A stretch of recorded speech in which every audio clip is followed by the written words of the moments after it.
Vijayawada barrage నుంచి గారపాడు గ్రామం వరకు 47 కిలోమీటర్ల మేర విస్తరించి ఉన్నటువంటి పంట కాలువ పూర్తిగా నీరు పారకుండా గుర్రపు డెక్క, కూటాకు, ఇంకా రకరకాల పిచ్చి మొక్కలతోటి నిండిపోయి వ్యవసాయ రంగం ప్రారంభంలోనే వ్యవసాయ పనులకి పూర్తిగా ఆటంకంగా మారిపోయినటువంటి పరిస్థితి క్లియర్గా చూస్తూ ఉన్నాం.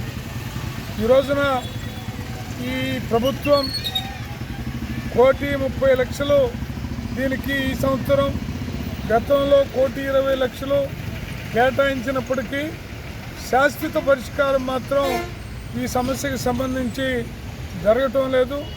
ముఖ్యంగా అధికారులు ఈ యొక్క కాలువని, పంట కాలువను శుభ్రం చేసి రైతులకు మేలు చేసేటటువంటి పద్ధతుల్లో ఆలోచించడంలో పూర్తిగా లోపభూయిష్టంగా ఉంది. అందుకని ఈ విషయాన్ని కలెక్టర్ గారి దృష్టికి కూడా తీసుకొని వెళ్ళి తక్షణమే దీని మరమ్మతులు చేయించుటకు అధికారులు ఆదేశించవలసిందిగా కోరబోతూ ఉన్నాం.